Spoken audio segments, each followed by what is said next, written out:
the Hallie Quinn Show, here on a weekly basis, going live, talking about topics that matter, or at least matter to us.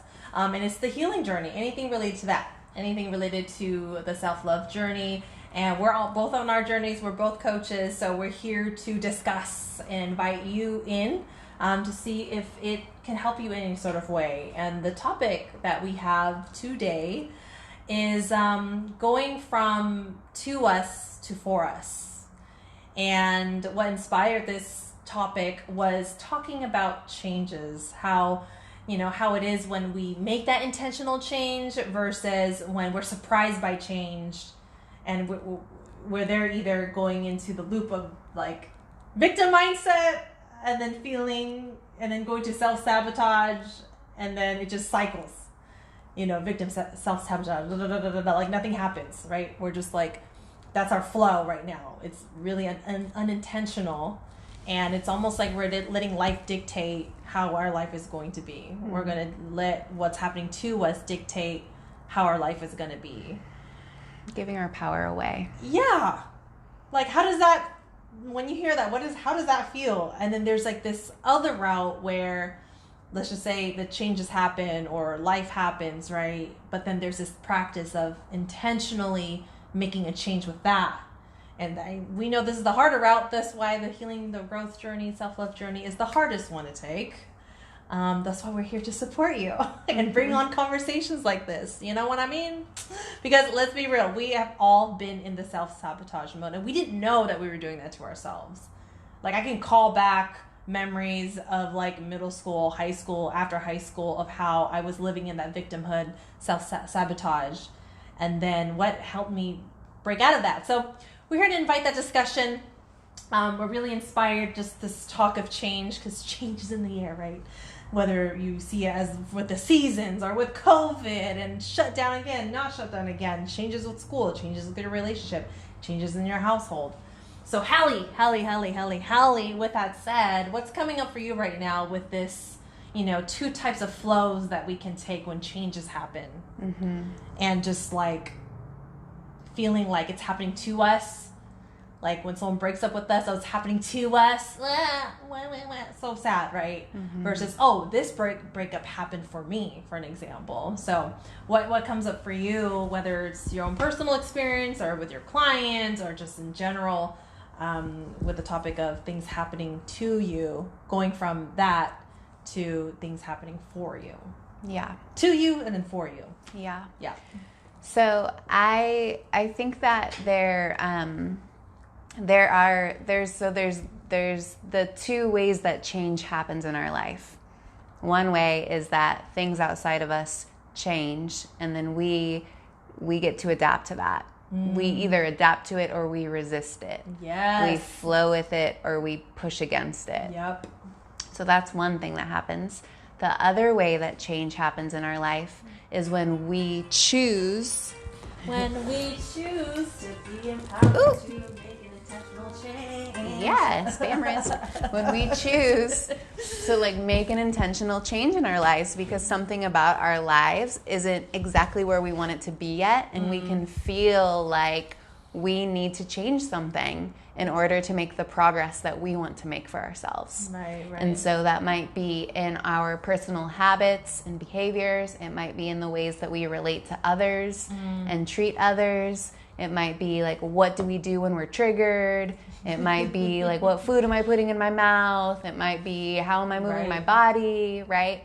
So there's all of this terrain of where we can either continue going along as we've been going and continue kind of experiencing what we've experienced, or we can choose something different. Right.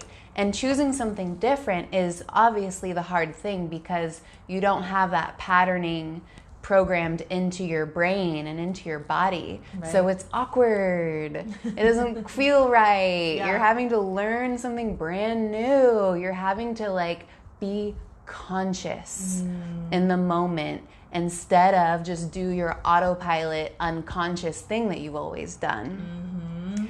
And so I feel like when we're confronted with the surprise changes, the changes that we didn't ask for, but we learn how to flow with those changes and move with those changes, we become more equipped to making those intentional changes for ourselves, because you have to be conscious if you're choosing to flow.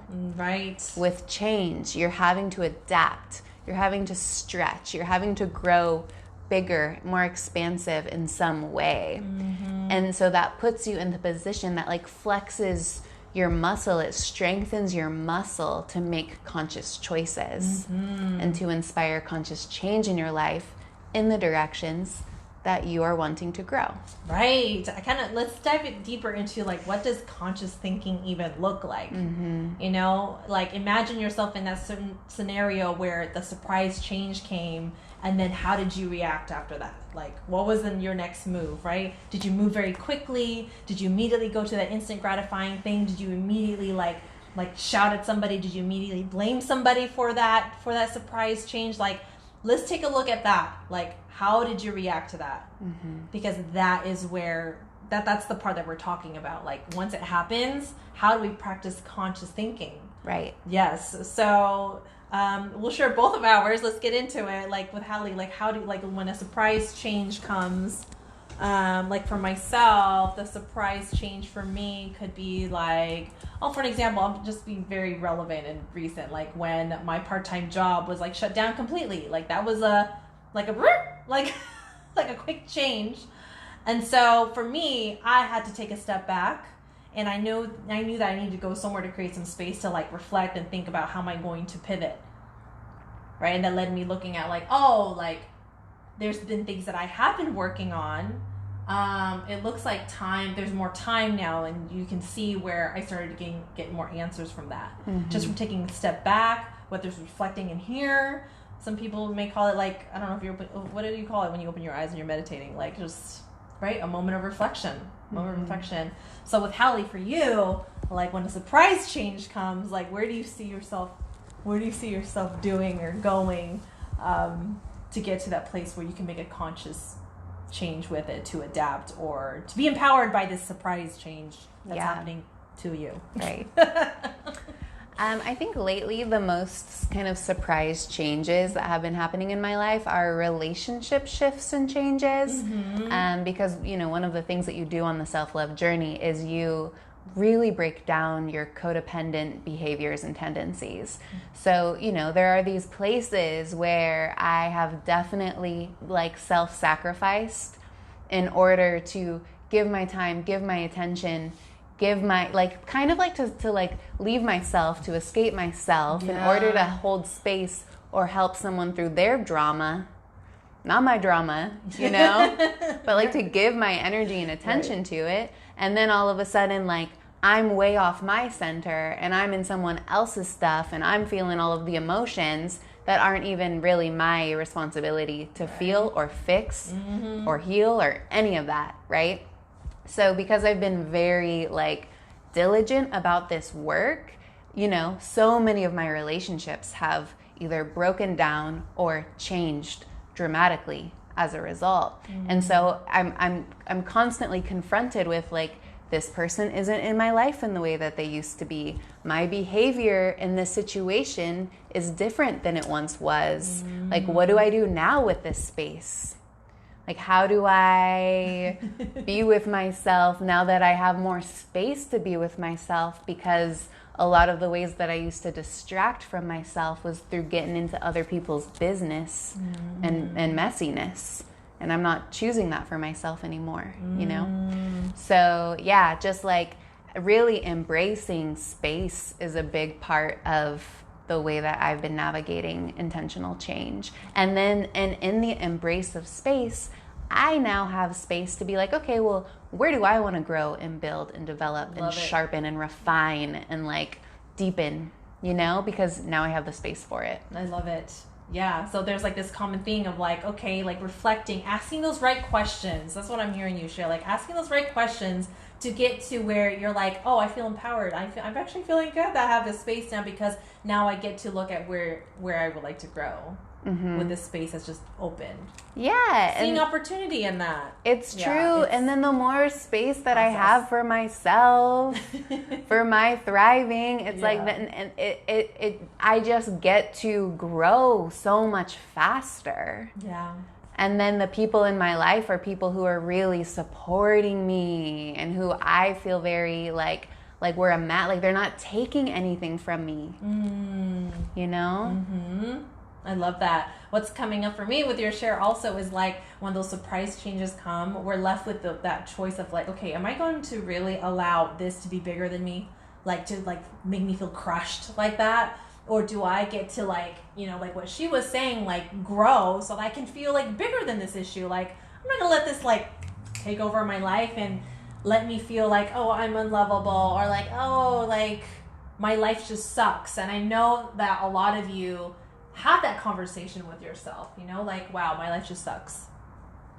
You know, that's an example of perhaps like a victim mindset, you know, because we're having that language where it's happening to us and therefore that's why we can't be happy. Yeah.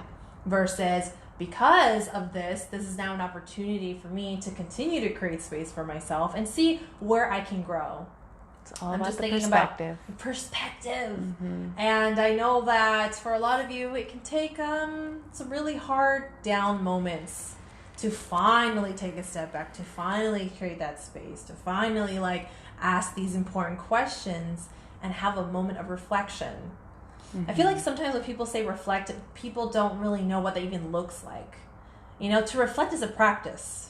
Like to sit there, I mean, there's tools that you could use, but to sit there and think and have like, it's like you're getting your brain to work. You're asking these like challenging questions so that you can actually like cross over this bridge to where you need to be, where the answers are there. Yeah. The empowering answers are there, not the other one where we're just going to be in a hole and continue to say why this is the reason why my life sucks.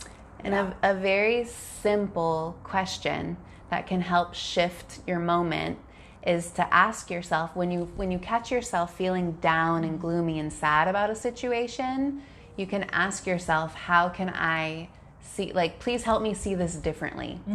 You're kind of asking a higher power, really. Please help me see this differently. Or please help me see how this situation is serving me. Yep. And then you start to have data and evidence of that perspective once you shift into opening yourself up into even having the opportunity to see it in a way that's of service to you. This is why I love questions. You know, with the right, perhaps we're not asking ourselves the right questions. You know, maybe it can go from, why is this happening to me? Oh, but then let me see, there is... Or like, what did I do? What did I do that made this, to push this person away, right? These questions of like, I must have done, I must be so awful that like I pushed this person away, versus we must not be in alignment right now because I need more space to be in my own self, to be in my own power, to reclaim any parts of me that got lost in the shuffle of everyone else. Exactly. So the power of reflecting and asking the right questions, getting really like almost like investigative of ourselves and how that can lead us to feeling more empowered. You know, to feel like, wow, I do have like the answers that I need. You know, like, oh, you know, that person was actually perhaps not in alignment. You know, maybe that's not who I really needed because I wouldn't be feeling this way, you know? And then you can continue to grow on from that moment. And we know this is not hard. I mean, this is not easy. I mean, we know this is not easy, but that's why these conversations is so important to continue to bring up over and over and over again. So we're curious if you are practicing anything that's helping you navigate through surprise changes that you're not, you know, a big fan of. How are you navigating through that? Are you practicing conscious thinking? How are you doing that? Are you practicing asking yourself the right questions, reflecting? How are you being conscious and making those intentional changes? Yeah, and how are you using change as a like fuel for your empowerment? Yes, that's something that we've been talking about too, because surprise changes can invoke or poke your insecurities. It can poke where you're hurting the most. it might even make you angry. Probably a lot of times, angry, mad. And so, and I love that question. How can I use, that's another question. How can I use this as fuel? Because I remember from my last breakup, I always talk about my last breakup because that was my moment of having downtime, reflecting a lot, because that's what pain does. It forces you to stop and like look at it because you're just so much in pain. And starting to really become aware of what kind of changes that you know that you need to make. Recognizing that, okay, like for an example for me, like, oh, yeah, I am dependent. You know, why am I attached to just one person? This one person can really dictate how my life is going to be. Like, because they left, because they did this, I'm suffering now because of that. I mean, which is, I am feeling suffering, but is that really like, is that it? Is that it? And for myself, there has been voices that has already been telling me the answers, but I didn't want to listen. So I'm sure for those of you that are listening in your down moments, I'm sure there's going to be some messages that is now forcing you to listen to. And this is where I call like my inner best friend comes out, right? Like there's that victim language, and then there's that empowering language. That empowering language, I call that your inner best friend is like, hey, trying to talk to you, or spirit, however you want to like identify that voice. But that voice has been trying to talk to you, but it took you to feel so much pain that you're like, okay, you're right, like you're right. I gave my happiness away to someone else to be responsible for. Woo! Take it back. Take it back. And this is why we so believe that you do have the answers. You do hold the wisdom. It's in there. And so let's really get in that practice of creating some space, reflecting, asking the right questions, and then seeing yourself make those intentional changes.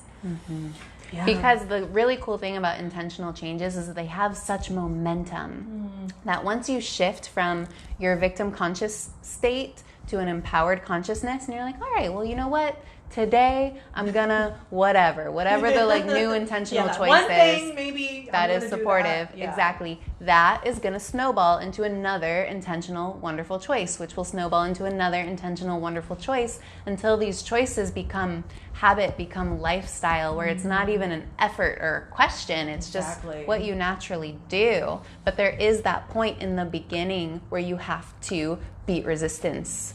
You have to power through the old way that you're used to doing, the old way that you saw your parents do, the old way that you've been conditioned to do things. You have to push through that moment and make a new choice several times until you form the new habit. And that's like where we all have to be responsible for our own life and our own experience. For sure. And as you take that path, you're going to be even more conscious. It opens up to more conscious thinking and more awareness of like, okay, this is why I cannot be around this person anymore. This is why I need to only watch content that's related to this. This is why I need to attend that workshop. This is why I need to hire that coach. This is why I need to seek therapy. This is why. So like you start to become even more aware of your environment because you notice how tender you are and how much your environment does influence you and how you need to become even protective of your energy, right? So there's these layers of awareness and you'll see what you need. Like we both hired on support. We both like invested in ourselves and made sure our environment was okay because we started to become aware that like, wow, if I'm going to really do this, woo, right? Like let's have everything like set up. Yeah, be supportive. And so with that said, we are doing a workshop this month working with the inner child, which is so relatable because you said something about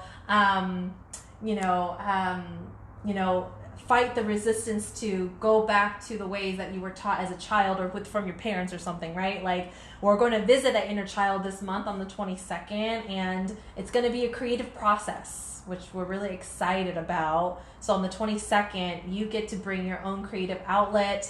This is something that's kind of different and something that we're doing for the second time, except with a different theme.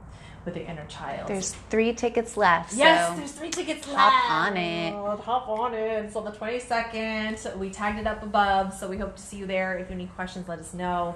We're on our journey. You're on your journey. We're here to support you, keep you accountable in the most loving way, hold that safe space, right? Like we said, environment is everything. And this is the toughest journey a human being can take. Yeah. to make intentional changes and have that be like, what did you say? Automatic, autopilot, instead of the victimhood, side of you being the autopilot. Okay. We're here to support you. All right. Any last words? Yeah, thanks for tuning in. Any last words? I guess my last word would be, what intentional change do you feel inspired to make today? Yes. Drop it down below. We would love to hear it. Oh, let's share ours. Okay. Let's go with you. Let's think. Okay. For myself, it's waking up early. I know we've been talking about this, but my intentional change is when my body knows that it needs to wake up, say yes to that. I keep on fighting it. Because it's just so comforting just to lay in bed. But today, I felt my body was ready to wake up. Yeah. And I needed to go to the bathroom. So I'm like, okay, you know what? Go to the bathroom and stay up.